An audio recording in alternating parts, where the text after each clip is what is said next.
Gold trusted gold buyers మీరు తాకట్టు పెట్టిన బంగారాన్ని విడిపించి ఈ రోజు ఉన్న మార్కెట్ ధరకు కొనబడను.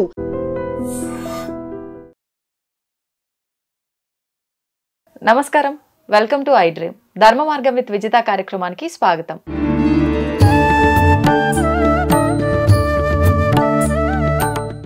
నమస్కారం అండి. నమస్తే మా శ్రీమాత్రే నమః. అయితే నిత్య దీపారాధన విషయానికి వచ్చేసరికి ప్రతి ఒక్కరి ఇంట్లో కూడా ఖచ్చితంగా నిత్య దీపారాధన జరగాల్సిందే అని చెప్తూ ఉంటారు పెద్దవాళ్ళు. ఈ దీపారాధన సరే ఎవరో ఒకరు చేస్తారులే అనుకుంటే మళ్ళీ ఇందులో కూడా రకరకాల సందేహాలు, ఇలా చేస్తే తప్పేమో అలా చేస్తే తప్పేమో అని చెప్పి ప్రతి ఒక్క దాంట్లోనూ ఒక క్వశ్చన్ మార్క్ అనేది కనిపిస్తూ ఉంటుంది. ఏదో ఒకటి అసలు చేయని దానికన్నా చేస్తే బాగుంది కదా అనే ఒక ఆలోచనతో వెళ్తే బాగుంటుంది, కానీ ఈ అనుమానాలతో పూజలు చేయకూడదు. అసలు నిజంగా నిత్య దీపారాధన అనేసరికి ఈ నూనె వాడొచ్చా, ఇన్ని ఒత్తులు వేయాలా, ఈ సమయంలోనే చేయాలా, హస్బెండ్ చేయాలా, వైఫ్ చేయాలా, ఇంట్లో ఎవరైనా చేయొచ్చా, రకరకాల సందేహాలు. ఒక్కసారి వాటి గురించి వివరణ ఇవ్వండి. సరే అమ్మా. ఫస్ట్ దీపారాధన ఎలా వెలిగించాలి? ఫస్ట్ మన మనస్సులో జీవన జ్యోతి అనేది వెలగాలి. మన మనస్సులో ఫస్ట్ మనం దీపజ్యోతిని వెలిగించుకుంటే మనం ఆటోమేటిక్గా నిత్య దీపారాధన చేసుకుంటాం ఇంట్లో. మనం లేచి ఈ టైంకే చేయాలి అనేది ఒక డిసిప్లైన్గా ఒక సంకల్పం చేసుకోవాలి. నిత్య దీపారాధన ఏ వేళకంటే ఆ వేళకు చేసేద్దాంలే, ఏ వేళకు పడితే ఆ వేళకు లేచి దీపం పెట్టేదే కదా, ఈజీగా తీసుకోకూడదు. ఎందుకంటే మనం దీపం పెడుతున్నాము అంటే అది మన ఇంటికి లక్ష్మీ కళం తెస్తుంది, మన ఇంటికి రక్షగా ఉంటుంది ఒక దీపం అనేది, దీప జ్యోతి కాంతి అనేది. ఇంట్లో ఒక వారం రోజులు దీపం పెట్టకపోతే ఖచ్చితంగా నెగిటివ్ ఎనర్జీ అనేది ఫామ్ అయిపోతుంది. మనం పెద్ద పెద్ద స్తోత్రాలు, పారాయణాలు ఇవన్నీ పక్కన పెట్టేస్తే నిత్యం దీపారాధన ఎలా చేసుకోవాలి? సూర్యోదయానికి మునిపే చేసుకోవాలి నిత్య దీపారాధన. లేదు అలా కొంచెం వేలు కాదు, బిజీ షెడ్యూల్లో ఉన్నాము, 7 లోపు ఎవరు చేయాలి? ఇంటి యజమాని దీపం పెట్టాలి, చాలా మంచిది. వీలు కానప్పుడు ఎవరైనా దీపారాధన చేయొచ్చు. వీళ్ళే ఖచ్చితంగా చేయాలి అనేదేం లేదు. ఓకే, వాళ్ళు చేస్తే చాలా మంచిది. వాళ్ళు చేయనప్పుడు వైఫ్ చేసుకోవచ్చు, భార్య. అంటే ఇలా కూడా ఆలోచిస్తూ ఉంటారు చాలా మంది. హస్బెండ్ కనుక చేస్తే అది అందరికీ వర్తిస్తుంది, కుటుంబానికి. భార్య చేస్తే ఒక తనకే వర్తిస్తుంది. అలాంటప్పుడు మిగతా వాళ్ళ క్షేమం గురించి కూడా ఆలోచించాలి కాబట్టి యజమానే ఖచ్చితంగా చేయాలి అంటుంటారు కదా. అంటే భార్య కుటుంబ క్షేమం గురించి ఆలోచన చేయదా? ఆలోచిస్తుంది, కానీ చేసిన ఫలితం మాత్రం తనకొక్కదానికే వర్తిస్తుంది అంటారు. ఎవరు చూసారండి? మనం చూసామా? చెప్తూ ఉంటారుగా రకరకాలుగా, ఒక్కొక్కరు ఒక్కో రకంగా. కానీ భార్య ఆలోచన చేయదా? చేస్తుంది. అసలు ఫస్ట్ తన గురించి తాను కన్నా కుటుంబం గురించి ఎక్కువ ఆలోచిస్తుంది. భార్య అంటే తల్లి తర్వాత తల్లి. అలాంటిది ఇంటికి యజమానురాలు, గృహలక్ష్మి గృహే అన్నారు. అలాంటి గృహలక్ష్మి ఆలోచన చేయదా? చేస్తుంది. ఇక్కడ మెయిన్ వీళ్ళు పెడితే మంచిదా, యజమాని పెడితే యజమాని పెట్టాలి. శాస్త్రంలో యజమాని పెట్టాలి అనేది ఉంది. ఎందుకంటే అది కూడా ఎందుకు, అబ్బాయిలకి అంత డిసిప్లిన్ ఉండదు, మెయిన్గా వాళ్ళంతా పాటించలేరు అనే ఒక దాంతో వాళ్ళు కూడా డిసిప్లిన్గా ఉండాలి, వాళ్ళు కూడా మన శాస్త్రాలని పూజలను అన్నీ తెలుసుకోవాలి, వాళ్ళు కూడా మనతో పాటు పార్టిసిపేట్ చేయాలి వీటన్నిటిలోనూ అని ఇది పెట్టారు. ఓకే, వాళ్ళు పెడితే చాలా మంచిది. కానీ ఆడవాళ్ళు పెడితే ఆడవాళ్ళకే ఉంటుంది అనేది అబద్ధం. ఓకే, ప్రతి ఇల్లాలు వాళ్ళ ఇంటి బాగు గురించి ఆలోచిస్తుంది. ఆమె దీపం పెట్టి నేను ఒకటే బాగుండాలని అనుకోదు కదా. ఒకవేళ స్వార్థంగా ఆమె ఒకటే బాగుండాలి అనుకుంటుంది, అనుకున్నా కూడా ఆమె బాగుండాలి అంటే ఆమెను ఎవరు చూసుకుంటారో వాళ్ళ భర్తనే చూసుకుంటారు, ఆటోమేటిక్గా ఆయన బాగుంటాడు. ఓకే, అవునా కదా. ఒకవేళ స్వార్థంగా ఆలోచన చేసినా కూడా. ఇప్పుడు దీపం ఎలా పెట్టాలి? ఈ కన్ఫ్యూజన్ అందరిలో చాలా ఎక్కువ అయిపోయింది. ఆ నూనె ఈ నూనె, ఇన్ని ఒత్తులు అన్ని ఒత్తులు అని. 3 ఒత్తులు వేసుకుంటే త్రిమూర్తులకి సంబంధం. ఓకే, ఒక్కొక్క ఒత్తి బ్రహ్మ, విష్ణువు, శివుడు. 3 ఒత్తులు వేసుకొని పెట్టుకోవచ్చు, 2 ఒత్తులు వేసుకొని పెట్టుకోవచ్చు. ఒక ఒత్తి పెట్టరాదు, వేయకూడదు. ఓకే, ఇంకా 4, 5 అనేది అది మన ఇష్టం. అది ఇంకా అది అంటే వేయొచ్చా? అట్లా వేయచ్చు వేయకూడదు అనే విషయం పక్కన పెడితే మన ఇష్టం అంతే. అది 6 ఒత్తులు వేసి మంగళవారం పూట పెడతారు సుబ్రహ్మణ్య స్వామికి. ఆయన షణ్ముఖుడు కాబట్టి 6 ఒత్తులతో చేస్తారు. మనం ఏ దేవి దేవతలను ఆరాధిస్తున్నాం అనే దాన్ని బట్టి పోతే నిత్యము మనము 3 ఒత్తులతో కానీ 2 ఒత్తులతో కానీ దీపారాధన చేసుకోవచ్చు. నువ్వుల నూనె వాడుకోవచ్చు. ఇప్పుడు వాడే నూనెని బట్టి కూడా అంటే మనకు ఫలితాలు ఉంటాయా? వాడే నూనెని బట్టి ఫలితాలు ఉంటాయా అనేది అయితే నేను చెప్పను. నిత్యము ఇంట్లో చేసుకునే వాళ్ళు అయితే నువ్వుల నూనె వాడుకోవచ్చు. ఓకే. ఆ నూనె ఈ నూనె దానికంటే మనం భక్తితో చేస్తున్నాం అనేదే ఇంపార్టెంట్. కానీ చాలా నేను వరకు దీనికి ముందే చెప్పాను, మనం ఫస్ట్ మన మనస్సులో జ్యోతిని వెలిగించుకోవాలి. భగవంతుని పైన నమ్మకం, ప్రేమ. నేను ఇది భగవంతుడు మీరు ఈ నూనెతో పెడుతున్నారా, ఇన్ని ఒత్తులు వేస్తున్నారా, ఇవన్నీ ఏది చూడరండి. ఇదంతా ఏది చూడరు. ఇది మనం డిసిప్లైన్గా ఉండడానికి మాత్రమే ఇదంతా. ఇప్పుడు మనం నిత్యము లేవాలి, దీపం పెట్టుకోవాలి అనేది మనకు ఉంటే మనం ఖచ్చితంగా అర్లీగా లేసి దీపం పెట్టుకుంటాం. మనం డిసిప్లైన్గా ఉండడానికి ఇవన్నీ వచ్చినాయి తప్ప దేవుడు ఇలానే పెట్టండి, ఇలా పెడితేనే నేను చూస్తాను అనేది ఎక్కడా చెప్పలేదు. ఓకే. మనం బాగుండాలనే ఏదైనా కూడా ఎలా పెట్టాలి దీపం. దీపం పెట్టేటప్పుడు ఖచ్చితంగా దీపానికి పసుపు, కుంకుమ, అక్షంతులు, పూలతో అలంకరణ చేయాలి. ఏ అలంకరణ లేకోకున్నట్టు దీపం పెట్టకూడదు. ఓకే. అంటే దీపారాధన అయిపోయిన తర్వాతనేనా ఇవన్నీ? ముందే పెట్టిన తర్వాతే దీపారాధన చేయాలి. ఓకే. చేసుకున్న తర్వాత ముందుగా మీరు దీపం ఎవరి కోసం పెడుతున్నాం? కుటుంబ క్షేమం కోసం, భగవంతుడి మీద ఆ భక్తితో. దీపంలో మనం సుబ్రహ్మణ్య స్వామిని దర్శించాలి. సుబ్రహ్మణ్య స్వామికి సపరేట్గా ఫొటోస్, విగ్రహాలు, విగ్రహారాధన ఇంట్లో తక్కువ. ఆయన దీపజ్యోతిలోనే ఉంటారు. మనము శివుడిని పెట్టుకుంటాం, విఘ్నేశ్వరుని పెట్టుకుంటాం, అమ్మవారిని పెట్టుకుంటాం. సుబ్రహ్మణ్య స్వామి చాలా తక్కువ ఉంటారు. సుబ్రహ్మణ్య స్వామిని ఆ దీపజ్యోతిలో మనం దర్శించాలి. ఓకే. అలా దర్శించాలి అంటే మన మనస్సు, మన బుద్ధి నిమగ్నమై ఉండాలి. ఏదో దీపం పెట్టేశాము, అవును, ఏది చేసినా భౌతికంగా చేయకూడదు, మానసికంగా చేయాలి. చాలామంది ఎలా ఫీల్ అవుతారంటే ఇవాళ దీపం పెట్టకపోతే ఏదో అయిపోతుంది అన్నట్టు ఫీల్ అయిపోతారు. అది తప్పు. ఏమీ అయిపోదు.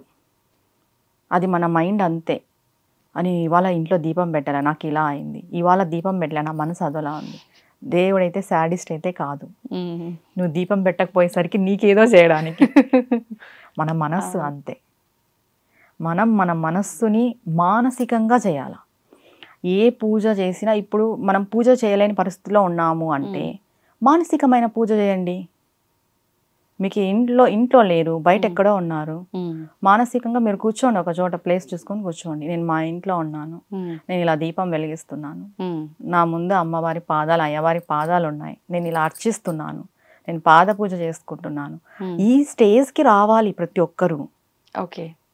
మరి అంటే మానసిక పూజ చేయాలన్నప్పుడు ఈ భౌతికమైన పూజలు, ఆరాధనలు, హడావిళ్ళు ఎందుకు అంటే ఏం చెప్తారు? ఇది దాటిపోతాం. ఇవి చేస్తూ పోతే అక్కడికి చేసుకుంటాం. మొదటి స్టేజ్ అంటే ఇది మొదటి స్టేజ్. ఈ పూజ, వ్రతాలు, నోములు అనేవి మనల్ని మనం డిసిప్లిన్గా పెట్టుకొని భగవంతుని చేరుకోవడానికి మొదటి స్టేజ్ ఇది. అంటే కొంతమంది ఇక్కడే ఆగిపోతారు. మేము ఈ పూజ చేయకపోతే ఏదో అయిపోతుంది, ఈ దీపం పెట్టకపోతే ఏదో అయిపోతుంది. ఏమీ అవ్వదు. దీన్ని దాటి మనం ముందుకెళ్ళాలి. మన మనస్సులోనే మనం పెట్టుకోవాలి, మన మనస్సుతోనే మనం పూజ చేసుకోవాలి భగవంతుడికి. ఆ స్టేజ్కి రావాలి ప్రతి ఒక్కరూ. ఓకే. ఇప్పుడు పెద్దవాళ్ళని చూస్తాం, మనం ఏం చేస్తాం, ఒక మూలను కూర్చొని కృష్ణారామ అనుకో అంటాం. వాళ్ళు ఏం చేయలేరు, వాళ్ళు మానసికమైన పూజ అలవాటు పడతారు. అలా మానసికంగా మనం వయసు అయిపోయిన తర్వాత చేసుకోవాలి అంటే ఇప్పటి నుండి చేస్తేనే కదా. అవును. ఇప్పుడు డైలీ మనం దీపం వెలిగిస్తున్నాం, ఎక్కడో మైండ్ పెట్టుకొని, దృష్టి పెట్టుకొని దీపం వెలిగిస్తే నువ్వు ఎలా వెలిగిస్తున్నావు, నువ్వు కళ్ళు మూసుకుంటే నీకు ఎలా గుర్తొస్తుంది? నువ్వు 5 నిమిషాలు దేవుడి విగ్రహాన్ని చూస్తున్నావు, నువ్వు బాగా ధ్యాస పెట్టి దేవుడి విగ్రహాన్ని చూస్తే నువ్వు కళ్ళు మూసుకుంటే అలా నీ కళ్ళలోకి వచ్చేయాలి. మన ఇంట్లో ఉండే దేవతామూర్తులు, లేదా ఏదైనా గుళ్ళోకి వెళ్ళినాం మనం, ఆ దేవతామూర్తి మనకు అలా కల్లో కనిపించాలంటే నువ్వు దృష్టి పెట్టి చూస్తేనే కదా. అవును. ఎక్కడో మనసు పెట్టి నేను పూజాధికాలన్నీ చేసేస్తున్నానంటే నువ్వు మానసిక పూజ ఎలా చేయగలవు? ఈ స్టేజ్ని దాటి రావాలి అంటే ఇక్కడ చాలా డిసిప్లిన్గా, ఇంట్రెస్ట్గా, శ్రద్ధగా చేయాలి. ఇవి చేస్తేనే మనం ఆ స్టేజ్కి రాగలం. ఓకే. నిత్య దీపారాధనలో ఎవ్వరూ ఏం డౌట్స్ పెట్టుకునే అవసరం లేదు. సూర్యోదయానికి మునిపే దీపం పెట్టుకోవాలి, తర్వాత సూర్యాస్తమయం తర్వాత దీపం పెట్టుకోవాలి. ఓకే. 2 సార్లు. నైవేద్యం పండ్లో, పలమో ఏదో ఒకటి, పాలు, డ్రై ఫ్రూట్స్ ఇంట్లో ఏవో ఒకటి ఉంటాయి కదా, అది భగవంతుని దగ్గరికి పెట్టి భగవంతునికి చూపించి మనం తీసుకోవడమే. ఓకే. ముందుగా నిత్య దీపారాధన చేసేవాళ్ళు, నిత్య పూజ చేసేవాళ్ళు ఆచమనీయం ఖచ్చితంగా చేసుకోవాలి. అవునా? నిత్య పూజకి కూడా ఆచమనం, సంకల్పం 2 ఉంటాయి. ఎందుకంటే మనం నోట్తో ఏదేదో మాట్లాడింటాం, ఆ టైం వెళ్తాం దేవుని రూమ్లోకి, టకటక పూజ చేసేయకూడదు. చేత్తో ఏవేవో ముట్టుకొని ఉంటాం. ఫస్ట్ మనం శుద్ధి చేసుకోవాలి మన చేతులు, మన నోరు. ఆచమనంతో శుద్ధి అయిపోతుంది. ఓకే. సంకల్పం మనం ఇప్పుడు అందరికీ కోరికల మేరకు చేస్తుంటారు కాబట్టి మన కోరిక స్వామికి చెప్పుకొని, అక్షంతలు పూలు చేతిలో పట్టుకొని స్వామికి చెప్పుకొని సంకల్పం చేసుకోవాలి. ఓకే. ఇప్పుడు అంటే పువ్వులు లేనిది అసలు పూజ చేయకూడదా? అలా ఏం లేదండి. పువ్వులు ఉంటేనే పూజ, ఏమీ లేకపోయినా కూడా పూజ చేయొచ్చు. ఓకే. దాన్నే మానసిక పూజ అంటారు. ఓకే. అంటే చాలా మందిలో ఉన్నాయి ఈ సందేహాలు కూడా. అంటే నిత్య దీపారాధన కూడా ఖచ్చితంగా పువ్వులు ఉండాల్సిందేనా? మళ్ళీ ఈ పువ్వులు కూడా దీపారాధన అయిపోయినాక పెట్టాలా, ముందే పెట్టాలా? దీపారాధన వెలిగించేటప్పుడు, దీపం వెలిగించేటప్పుడు అగరబత్తితో వెలిగించాలా, అగ్గిపుల్లతోటే వెలిగించాలా? ఇలాంటి సందేహాలు కూడా ఉన్నాయి. అంటే ఇవన్నీ నమ్ముతున్నారు కాబట్టి నిజంగా మీకు తెలిసినంత వరకు ఇవి ఎలా ఆచరించవచ్చో చెప్పండి. పువ్వులు లేకపోయినా పూజ చేసుకోవచ్చు. పువ్వులే ఉండాలనేది ఏం లేదు. పూలే ఉండాలని అలానే పక్కింటి వాళ్ళ ఇళ్లలో పూలు తెంపుకొని వచ్చి కూడా మరీ దుర్మార్గం, దొంగతనంగా ఇవన్నీ చేసి వాకింగ్ అని వెళ్ళి పూలు తెచ్చి అలా పూజ చేయాల్సిన అవసరం లేదు. భగవంతుడు దానికి ఎక్కువ పాపం వేస్తాడు. అంతే కదా, దొంగతనం చేస్తున్నట్టే ఒక రకంగా. పక్క పాపం వాళ్ళ ఇంట్లో పూజ చేసుకోరా, వాళ్ళ పూలన్నీ మనం కోసుకొస్తే చెప్పు. అడిగి తెచ్చుకోవడం వేరు, తెలియక తెచ్చుకోవడం తప్పు. దానికి పాపం తప్ప ఇంకేం రాదు. పూలు లేకపోయినా పూజ చేసుకోవచ్చు. ఓకే. ఇంకా సందేహాలు అనేసి అగ్గిపెట్టెతో పెట్టకూడదు. సరే, అగరబత్తులు దేంతో వెలిగిస్తున్నారు? అంతేగా, మ్యాచ్ బాక్స్ లేనిది అదైనా ఎట్లా వస్తుంది? అంటే దేవుడికి ఉపయోగం మనం ధూపం చూపించే అగరబత్తులని మ్యాచ్ బాక్స్ తో వెలిగించవచ్చు, అగ్గిపెట్టెతో. దేవుడికి పెట్టే దీపాన్ని వెలిగించకూడదా? ఇక్కడే ఉంది మనకి అర్థమవుతుంది. అవునా కదా? మనం వెలిగించే ధూపం దేవుడికి చూపిస్తాం కదా, మరి అగ్గిపెట్టెతో వెలిగించినప్పుడు చూపించకూడదు కదా. అవును. ఇవన్నీ లేనిపోని అపోహలండి. మనం భగవంతుని చేరుకోవడమే మనకి ముఖ్య ఉద్దేశం తప్ప ఇవన్నీ అపోహాలు. ఫస్ట్ వీటిని తొలగించుకొని నిజమైన భక్తి, నిజమైన దేవుడిని మనం చేరుకోవాలి. నిజమైన భక్తి ఏంటంటే మన మనస్సులో ఫస్ట్ భగవంతుని పెట్టుకోవాలి. ఇవన్నీ కాదు, పూలు, నూనె, ఒత్తులు, అగిపెట్టి ఇవన్నీ కాదు. మన మనస్సు నిండా భగవంతుని పెట్టుకొని మనం భక్తి శ్రద్ధలతో పూజ చేసుకోవాలి. ఆయన్ని పాదాలను మనం పట్టుకోవాలి, అంతే. ఇలా చేయొచ్చా, అలా చేయొచ్చా, ఇలా చేయమని ఎక్కడా చెప్పలేదు. ఇవే వాడాలని ఎక్కడా చెప్పలేదు. ఇప్పుడు అంతా చెప్తున్నారు బయట, అంతే తప్ప నేనైతే వీటిని ఎంకరేజ్ చేయను. ఓకే. ఇప్పుడు నిత్య దీపారాధన విషయానికి వస్తే, ముందు ఇంట్లో దీపారాధన అయిపోయినాక తులసమ్మ దగ్గర ఆరాధన చేయాలా, లేదు అంటే ముందు తులసి దగ్గర ఆరాధన చేసిన తర్వాత నిత్య దీపారాధన ఇంట్లో చేయాలా? ముందుగా తులసి కోట దగ్గరే దీపం పెట్టుకోవాలి. మనము పొద్దున్నే విష్ణువుకి అని చెప్పాం కదా. అవును. ఉదయ సమయం విష్ణువుకి అనేసి 5:45, 5:30 లోపు తులసి కోట దగ్గర పెట్టేసుకొని తర్వాత ఇంట్లో దీపారాధన చేసుకోవాలి. ఓకే. ఇప్పుడు నిత్య దీపారాధన మగవారు చేస్తున్నప్పుడు తులసి దగ్గర మగవారు దీపారాధన చేయకూడదు అంటారు. నిజంగా చేయకూడదా? ఒకవేళ చేయొచ్చు అంటే వాళ్ళు ముందర అక్కడ వెలిగించిన తర్వాతే లోపల వెలిగించాలా? ఒకవేళ మగవాళ్ళే ఇంట్లో చేస్తున్నారు అంటే చేయొచ్చు. తులసి కోట దగ్గర మగవాళ్ళు కూడా దీపం పెట్టచ్చు. అక్కడ ఉండేది సాక్షాత్ అమ్మవారు. ఆడవాళ్ళే పెట్టాలనే రూల్ ఏం లేదు. ఒకవేళ భార్య భర్త ఇద్దరు చేసుకుంటున్నారు అంటే భార్య పోయి తులసి కోట దగ్గర దీపం పెట్టుకోవాలి, భర్త ఇంట్లో దీపం పెట్టాలి. ఇద్దరు చేస్తున్నారు అంటే. లేదు ఒకరే చేస్తున్నారంటే భర్తే వెళ్ళి పెట్టుకోవచ్చు. ఓకే. అబ్బాయిలు చేయొచ్చు, చేయకూడదు అనేది అయితే ఏం లేదు. ఇందాక మీరు అన్నట్టుగా భగవంతుడు ఏమి అందరికీ విరోధి కాదు, లేకపోతే శాడిస్ట్ కాదు ఏదో చేసేయడానికి. మనకి ఎలా అనిపిస్తే అలా చేసుకుంటూ పోవడమే. ఒక్కటండి, ఒక్కరికి హాని చేయకోకున్నట్టు మనం ధర్మంగా ఈర్ష ద్వేషాలు లేకోకున్నట్టు ఉండి భగవంతుని పట్టుకోవాలి. ఇవి లేకపోతే మనం భగవంతునికి అన్ని ఉపచారాలు చేసినట్టే. ముఖ్యంగా ఈ మధ్యకాలంలో కనుక మనం పిల్లల్ని తీసుకుంటే చాలా పద్ధతిగా ఉండే పిల్లలు ఉన్నారు, అసలు పేరెంట్స్ చెప్పిన మాటలు వినకుండా మొండిగా ప్రవర్తించే పిల్లలు ఉన్నారు. అంటే పెద్దవాళ్ళం మనమే ఒక్కొక్క సందర్భంలో ఒక్కోలా బిహేవ్ చేస్తాం అన్నీ తెలిసినప్పటికీ. వాళ్ళు అలా చేయడంలో తప్పులేదు. కాకపోతే అంటే పిల్లల భవిష్యత్తు బాగుండాలి అని అంటే వాళ్ళ అంటే జ్ఞానము ఉండాలి, అన్నిటిపైన అవగాహన ఉండాలి. సేమ్ టైం వాళ్ళు చదువులో కానివ్వండి, ఉద్యోగంలో కానివ్వండి, అన్నిట్లో పైకి రావాలి అని అంటే డిసిప్లిన్ ముఖ్యమే, క్రమశిక్షణ ఇవన్నీ చదువు అన్నీ ముఖ్యమే. అన్నీ బాగుండాలి అని అంటే పిల్లలని ఏ రకంగా చూసుకోవాలి, దానికి సంబంధించిన రెమెడీ ఏదైనా ఉందా, వాళ్ళకు వాళ్ళు చేసుకునేది కానీ పేరెంట్స్ చేసేది కానీ, దాని గురించి. సరే అమ్మా, పిల్లలు మంచి మార్గంలో నడవాలంటే అంతే, ముందుగా బాధ్యత ఎవరిది? తల్లి తండ్రిది. మనం ఇంతకు ముందే చెప్పుకున్నాం, తల్లి తండ్రి గొడవ పడుకోకున్నట్టు వాళ్ళు బాగా అన్యోన్యంగా ఉంటే వాళ్ళని చూస్తూ పిల్లలు పెరుగుతారు. అవును.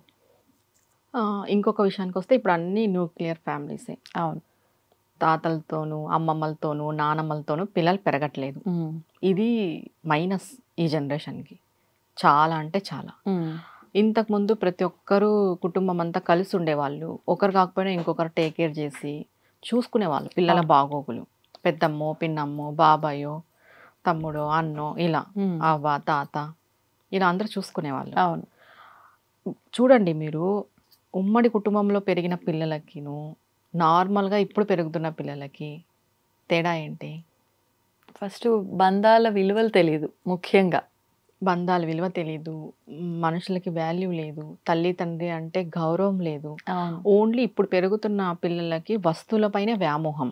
కరెక్ట్. టీవీ, మొబైల్, వాళ్ళు ఆడుకునే వస్తువులు, పెద్ద పిల్లలైతే బైక్స్ అని, ఆడపిల్లలైతే ఏవో ఆర్నమెంట్స్, వాళ్ళ స్టైలిష్గా వీటి వస్తువుల పైన ఉన్నంత వ్యామోహము, అడిక్షను మనుషుల పైన లేదు ఈ కాలం పిల్లలకి. అవును. పూర్వం ఏవి లేవు మనకి. వెళ్తే సినిమాలకి వెళ్తుండ్రు ఎప్పుడో ఒకసారి, అప్పట్లో రేర్ అది కూడా. టీవీలు లేవు, మొబైల్స్ లేవు, ఎంతున్నా మనుషులతోనే మాట్లాడుకునే వాళ్ళు ఏదొచ్చినా కూడా. ఇప్పుడు మనుషులతో మాట్లాడుకోవట్లేదు, వస్తువులతో మాట్లాడుతున్నాం మనం. కరెక్ట్. ఎంతసేపు ఫోన్లు చూసుకోవడము, టీవీలు చూసుకోవడము, అవన్నీ లేకపోతే సింగిల్ గా అయినా ఉంటారు కానీ కలవరు. ఎందుకంటే చిన్నప్పటి నుండి వాతావరణం అలా అయిపోయింది. ఇప్పుడు సింగిల్ గా పెరుగుతున్న పిల్లలకిను జాయింట్ గా పెరుగుతున్న పిల్లలకి మనకి అదే తేడా. మనకు తెలుసు కొంచెం విలువలు, మన జనరేషన్ వాళ్ళకి. అసలు మన పిల్లలకైతే తెలీదు. నేను ఏం చెప్తానంటే, మీకు అత్త మామ ఉన్న అమ్మ నాన్న ఉంటారు కదా పిల్లలకి, అమ్మమ్మ నానమ్మ, అంటే రెగ్యులర్గా కలిసి ఉండకపోయినా కూడా ఒక వీక్లీ వన్స్ కానీ మంత్లీ వన్స్ కానీ అలా వాళ్ళ దగ్గరికి తీసుకెళ్తూ ఉండాలి పిల్లల్ని. ఓకే. ఇప్పుడు మన పెద్దలు ఏం పెద్దగా చదువుకోలేదు, కానీ వాళ్ళకి జీవిత పాఠాలన్నీ తెలుసు, వాళ్ళకి పురాణాలలో జరిగిన కథలు గాథలన్నీ తెలుసు. అవి చెప్తూనే పిల్లలు పెంచారు వాళ్ళు. మనం అలానే పెరిగాం. కానీ మన పిల్లలకి అవన్నీ చెప్పేటోళ్ళు లేరు. మనమా బిజీ లైఫ్, ఎవరి పనులు వాళ్ళవి, అంతే. అవునా కదా? అవును అవును. ఇంకా ఎంతున్నా ఇప్పుడు కూడా మనం ఏం చేస్తున్నామంటే స్కూల్కి వేస్తాం కదా, కంప్లీట్గా హోంవర్క్ కూడా అక్కడే అయిపోయి వచ్చే స్కూళ్ళల్లో వేస్తున్నాం. అవును. ఇంటికి వస్తే ఇంకా వాడు ఇంకా తిని పడుకోవడం తప్ప ఏం ఉండకూడదు. ఆ హోంవర్క్ బాధ్యత కూడా మనం ఏం తీసుకోవట్లే, ఎందుకంటే షెడ్యూల్స్ అలా అయిపోయినాయి. అవును. నేను ఇది తప్పు అని చెప్పాను, ఎందుకంటే కాలం మారింది. కానీ ఈ హాలిడేస్ టైంలో పిల్లలతో స్పెండ్ చేయాలి. ఇప్పుడు అత్త మామ ఎవరు దగ్గర ఉండట్లేదు కదా, వాళ్ళ దగ్గరికి పిల్లల్ని తీసుకెళ్ళండి బయటికి. పిల్లలకి కొంచెం అదర్ యాక్టివిటీస్, స్పోర్ట్స్ దానిలలో ఉంచితే వాళ్ళ బ్రెయిన్ షార్ప్ అవుతుంది. ఎంతసేపు ఇప్పుడు స్కూళ్ళల్లో కూడా ఇన్ని సబ్జెక్ట్స్ చిన్న చిన్న పిల్లలకు కూడా. అవును. లక్షల ఫీజులు, దాని తగ్గట్టు ఇన్ని బుక్కులు, అవునా కదా? ఆ మోతంతా మోస్తూ ఆ చిన్న బ్రెయిన్ వాళ్ళది, ఆ చిన్న బ్రెయిన్కి పెద్ద పెద్ద చదువులు, పెద్ద పెద్ద పుస్తకాలు, ఎంత స్ట్రెస్. ఇంటికి వస్తారు, ఆ టీవీ చూస్తారు, ఫోన్ చూసుకుంటూ కూర్చుంటారు. ఏం తెలీదు, అసలు విలువలే తెలీదు ఇప్పుడు పిల్లలకి.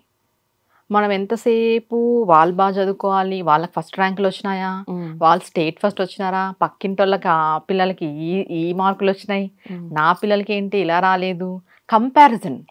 ముందుగా పేరెంట్స్ ఈ కంపారిజన్ బంద్ చేయాలి పిల్లల పైన.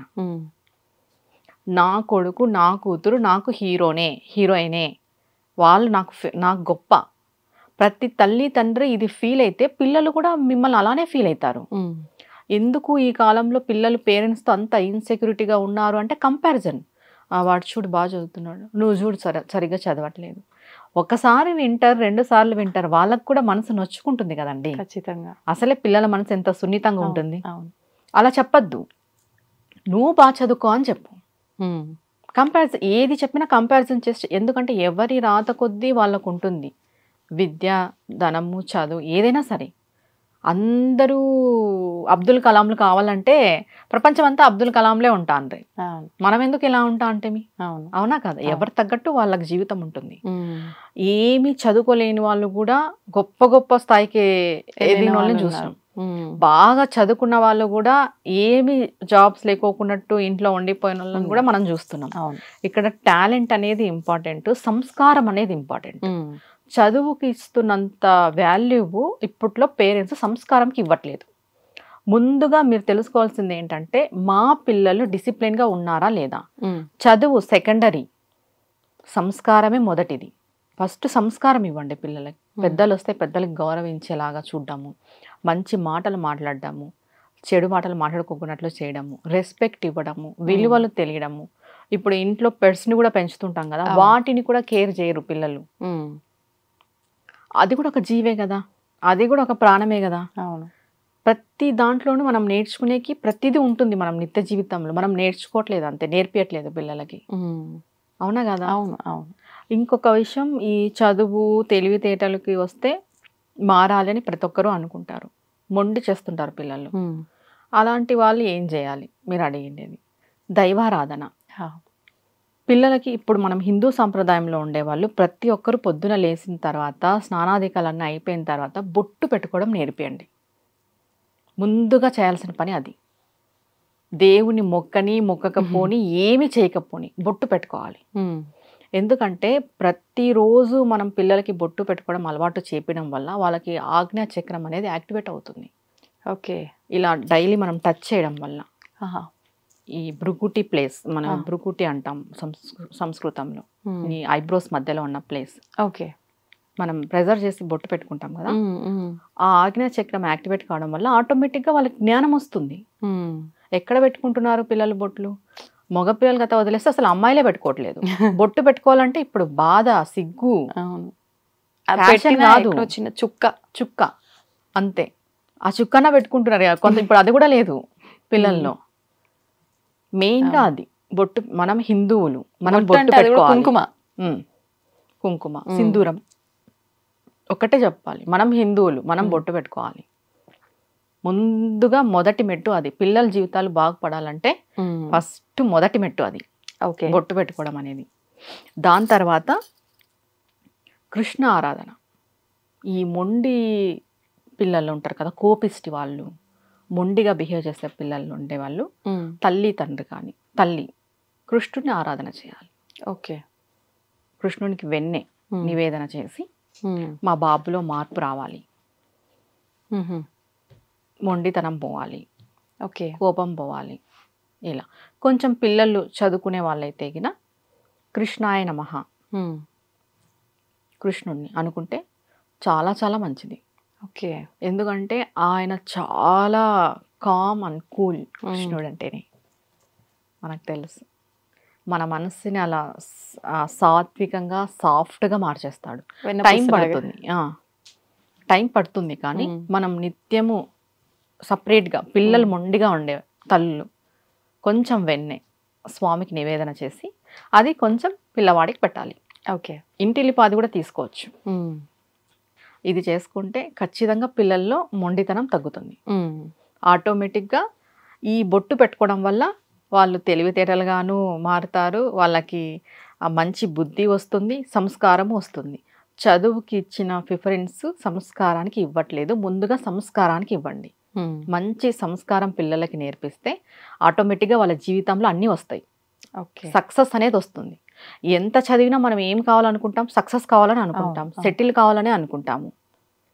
ఫైనల్గా అదే కదా. అవును అవును. చదువు లేకున్నట్టు కూడా సక్సెస్ అయిన వాళ్ళు చాలా మంది ఉన్నారు. ఎందుకు? డిసిప్లైన్, దైవారాధన, సంస్కారం ఉన్నందువలన వాళ్ళు మంచి స్థాయికి వెళ్ళారు. ఇంకొకటి, ఇప్పుడు ఫుల్ లగ్జరీస్ ఎక్కువైపోయినాయి. ఎలా ఫీల్ అవుతామంటే మేము పడిన కష్టం మా పిల్లలు పడకూడదు. తప్పు లేదు ఆలోచన. జీవితంలో మనం పడిన కష్టాలు మన పిల్లలు పడకూడదు అనేది కరెక్టే. కానీ నిత్య జీవితంలో ఉన్న పనులకు కూడా అలానే అనుకుంటే, కష్టాలంటే చాలా పెద్ద పెద్దవి అవి, వాటిని కష్టాలు అంటారు. అంటే సౌకర్యాలు ఇవ్వచ్చు కానీ ఇబ్బంది కూడా తెలిసేటట్టుగా ఉంటే ఏదైనా తట్టుకోగలరు ఫ్యూచర్లో. వాళ్ళకి ఏదైనా కష్టం వచ్చింది, అంత లగ్జరీగా పెంచేసి కష్టాన్ని తట్టుకోమంటే ఎలా తట్టుకోగలరు? అవును. ముందుగా పేరెంట్స్ చేస్తున్న తప్పు అది. అతిగా లగ్జరీస్ ఇవ్వడం, సౌకర్యాలు వాళ్ళు ఏది అడిగితే అది ఇవ్వడం. ఇచ్చే ముందు ఒకటి ఆలోచన చేయాలి. ఇప్పుడు 5-6 ఏళ్ళ పిల్లల వరకు ఓకే, 10 సంవత్సరాల పిల్లల వరకు కూడా ఓకే, ఏదో ఇంకా చిన్నతనం ఉంటుంది. ఎప్పుడు కూడా 10 సంవత్సరాల పిల్లల వరకు చిన్న పిల్లలుగానే మనం భావిస్తాం. 10 సంవత్సరాలు దాటిన తర్వాత వాళ్ళకి మెచ్యూరిటీ వస్తుంది. మనం కూడా వాళ్ళ తగ్గట్టుగానే బిహేవ్ చేయాలి. పేరెంట్స్ ఏది అడిగితే అది ఇవ్వడం అనేది చాలా తప్పు. ఇది ఇప్పుడు వాళ్ళు అడుగుతున్నది వాళ్ళకి ఎంతవరకు అవసరం, అది వాళ్ళకి ఇప్పిస్తే ఎంత % వాళ్ళకి ఉపయోగపడుతుంది, అది మంచిగా చెడ్డకా. కరెక్ట్. ముందుగా వాళ్ళు ఏమి కోరినా కూడా ఇది మంచా చెడ్డ అని పేరెంట్స్ ఆలోచన చేయాలి. ఇది వాళ్ళకి ఇస్తే ఎంత % వాళ్ళకి మంచికి ఉపయోగపడుతుంది అనేది. ఇది ఆలోచన చేస్తే ఆటోమేటిక్గా కట్టడైపోతాయి. వాళ్ళు బాధపడతారు లేదని చెప్పి. ఇప్పుడు ఆ అమ్మ ఉంది, పిల్లోడు ఉన్నాడు, చాక్లెట్ అడుగుతాడు, ఇస్తుంది.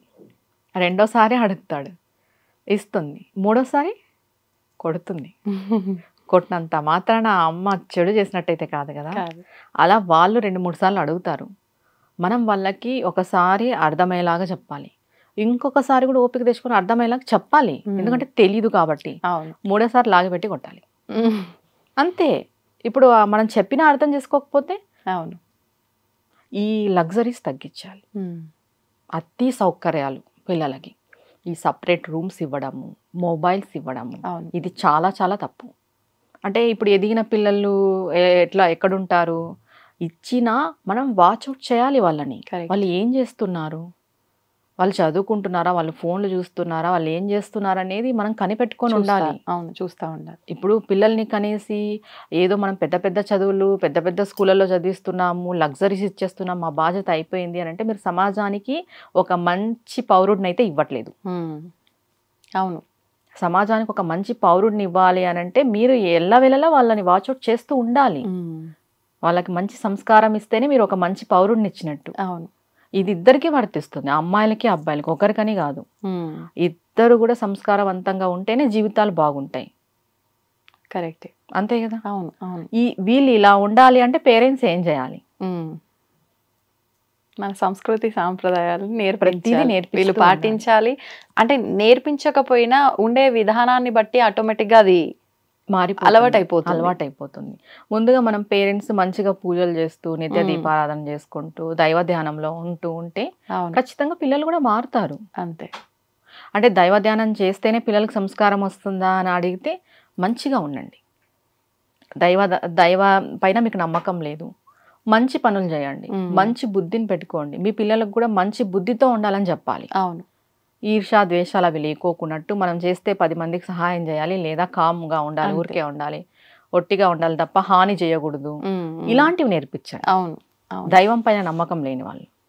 అంతే తప్ప నా కొడుకు ఏం చేసినా రైట్, నా కూతురు ఏం చేసినా రైట్.